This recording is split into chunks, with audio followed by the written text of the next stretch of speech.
Hello everyone, I hope you are doing well. Today we will talk about how to add your location on the application of REDnote. You will go to REDnote app.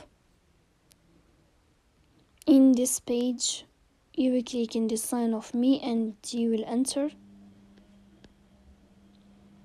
Here in this page, you will click in the sign of edit profile. Here in this list, you will click in the sign of location.